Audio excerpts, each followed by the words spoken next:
Toute cette semaine, nous sommes à Pont-à-Mousson, chez Lulu. C'est Ludovic, le chef, qui nous régale. On va réaliser la première recette de cette semaine, donc à base d'épinards.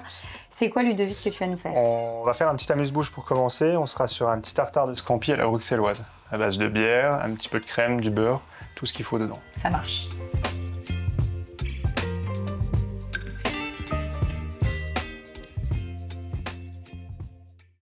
Donc, on commence par quoi, Ludovic? Là, on va rajouter directement la crème D'accord. pour la laisser porter un petit peu l'ébullition tranquille. Oui. Donc, j'avais déjà mis la poêle à chauffer pour gagner un petit peu de temps. D'accord. Donc, Hop. tu vas faire chauffer ta crème. Hop, je la remets sur la plaque chauffante. D'accord.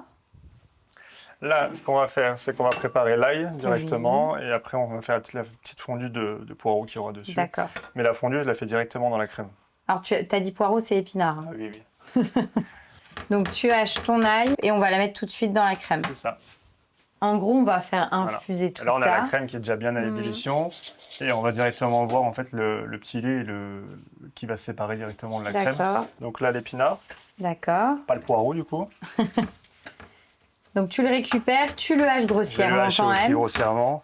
C'est pour que ça puisse rentrer dans la casserole, c'est ça, hein? Ouais, c'est surtout pour que ça cuise un tout petit peu plus vite. D'accord. Parce que là, sinon, après, il y en a pour un petit peu plus de temps à ce que ça cuise. Donc, je vais venir le reprendre à deux fois. Attends, je récupère, je te C'est ramène. gentil. Et je mets dedans, hein. C'est ça. Hop. Là, on a un citron. D'accord, donc Pour là, en quantité, c'est bon, hein? Là, en quantité, on est bon. Moi, je l'écrase toujours un petit peu. Ça permet de sortir le jus plus rapidement du citron. Hop. Donc, Ce qu'on va faire, rouler. on va le zester. Ah, tu le zestes directement C'est ça. au-dessus. Ok.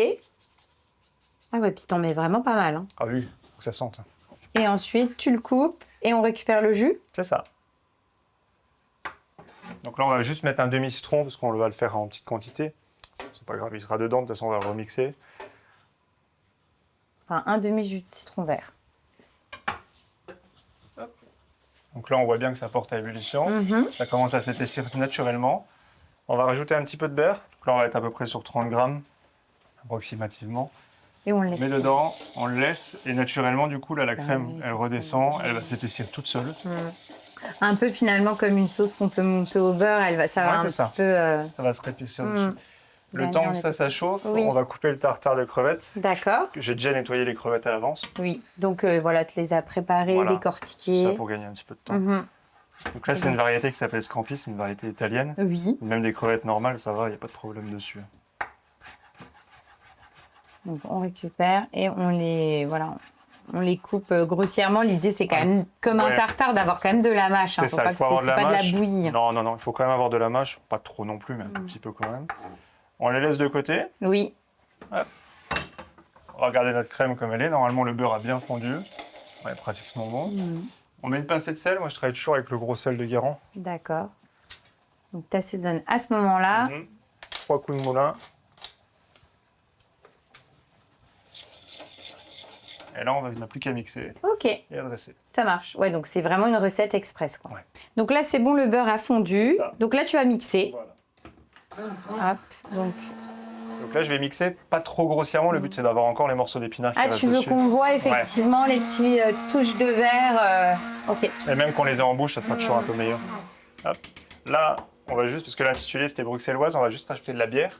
Ok, qui est juste là. Voilà, merci. Donc là, j'ai mis une bière locale de Pont-à-Mousson, autant en profiter. Oui. Je mets pas tout, hein, parce que ça fera beaucoup. Tu mets quoi en quantité? Là, j'ai mis à peu près 10 centilitres dessus. D'accord. Pour combien de crème t'avais mis? Pour 20 voir le centilitres. rapport. Voilà. Ok. C'est un 20, un peu plus, la moitié sur la crème et puis le reste dessus. Donc là, qui va nous dénir un petit peu plus la crème. Comment tu as eu cette idée de mettre de la bière? Enfin, en gros, tu voulais apporter quoi? La petite touche d'amertume? Oui, c'est ça. Puis la bière, c'est la vie. Non, même sans ça, c'est sympa. Non, mais remarque, on est vraiment sur un amuse-bouche. Donc, à la limite, c'est bien parce que dans l'amuse-bouche, tu as et l'apéro et le petit amuse-bouche. Donc, c'est Voilà. deux en un. OK. Non, mais ça ramène une petite amertume, le côté un peu houblonné qu'on n'a pas dessus. Donc là, on l'a mixé pour vraiment le porter un petit peu à ébullition mousseux. Oui, on voit qu'on a un petit peu de On le mousse. dresse. Ouais. Donc, hop, dans une petite... un petit bol. On peut le mettre en petite verrine. Enfin, Oui, voilà, à après la chacun maison, le on fait fait comme il le sent. comme Donc on les veut. tartares, pour 2 personnes, j'avais compté 6 scampi. Ok. Donc en tartare, ça fait à peu près moitié-moitié qu'on va poser dessus. Hop, on remet un tout petit peu de sel Oui. et un peu de poivre et puis on est bon. D'accord. Voilà, Ok, bah top. Bah, on va goûter. c'est ça. Ah ouais, c'est top. C'est fou parce que, en fait, je m'attendais pas du tout à ça, à cet effet-là. C'est rigolo parce que tu as vraiment la crème, l'épinard. C'est très enveloppant. C'est vraiment plein de douceur. Et tu as la petite touche d'amertume, en fait, de la bière qui est là pour apporter vraiment du peps.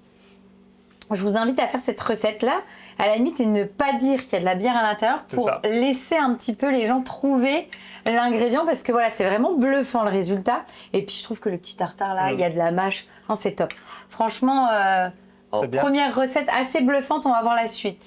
Ça sera quoi d'ailleurs? Alors la suite, on va être sur un baba ganoush. Ok. C'est pas très connu, on va travailler l'aubergine qui reste encore de saison avec beaucoup d'huile d'olive, beaucoup d'aromates et ça va être sympa. Ouais, je connais pas.